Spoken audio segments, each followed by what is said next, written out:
Hello animal lovers and history buffs. If you're a fan of the bizarre, of bats, military history, Bing Crosby and bioweapons, this is the episode for you.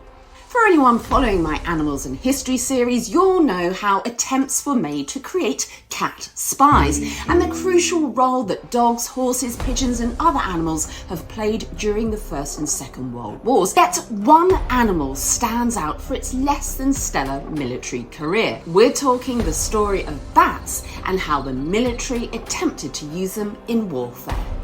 In the wake of the surprise strike by the Imperial Japanese Navy Air Service on the United States naval base at Pearl Harbor in 1941, the US military embarked on a harebrained scheme to use bats as flying bombers. But with over 1,400 species of bats to choose from, it was the Mexican free-tailed bats that the military decided upon for this mission.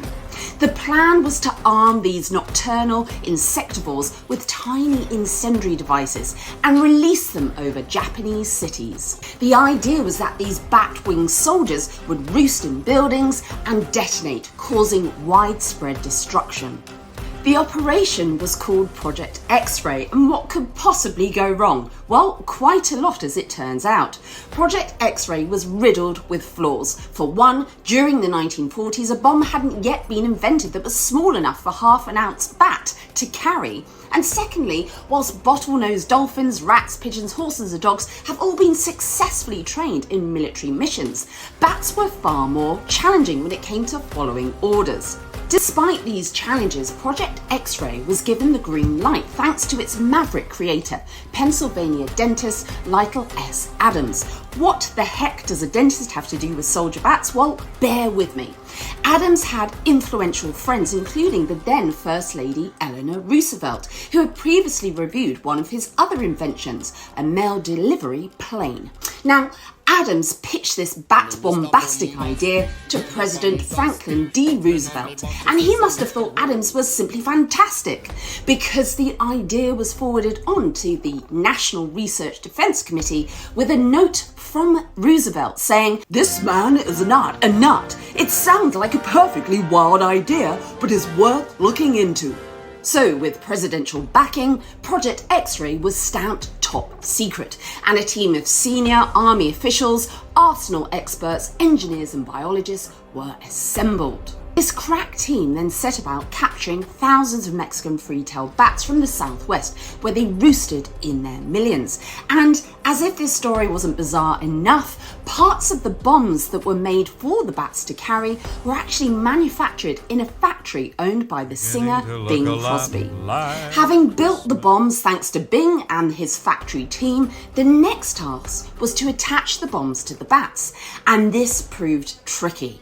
The plan was to tie the explosives to the bats with twine in the vain hope that the bats would gnaw through the vine and then leave the bombs behind. But to handle and transport the bats easily, they had to be placed in refrigerators to force them into a state of torpor. However, timing that thaw was the next challenge, because initial tests with dummy bombs failed because the bats either woke up too late and plummeted to the ground, or the bats woke up too soon and escaped from the scientists before the bombs could even be attached. Smart bats. Undeterred, the team conducted a test with real incendiary devices in June 1943, and things went disastrously wrong. A report vaguely stated that testing was concluded when a fire destroyed a large proportion of the test material. In reality, the bats had set fire to the barracks, the control center, and several other buildings in Carlsbad in New Mexico, which was the test site. And military secrecy prevented civilian firefighters from responding to this fire, and the blaze consumed most of the base. And in a final twist, some bats roosted under a general's car, causing it to explode. Project X-Ray was finally cancelled in 1944 when the US redirected its focus to developing atomic bombs. Cue Oppenheimer music.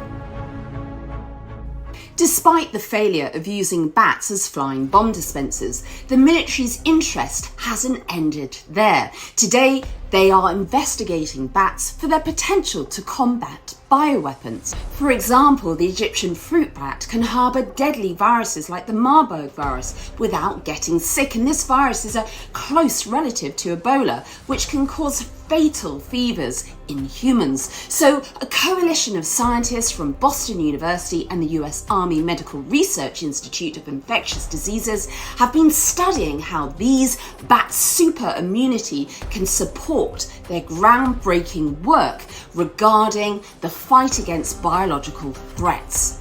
Natural outbreaks of the Marburg virus are rare but deadly, with a fatality rate of up to 90%, so the virus's potential as a bioweapon makes it a significant concern. For example, in the 1980s, the Soviets developed a particularly lethal strain of the bug, known as variant U, after an accidental exposure at their germ warfare center in Siberia. The CDC classifies the Marburg virus as a Category A bioterrorism agent, making it a prime candidate for biological warfare.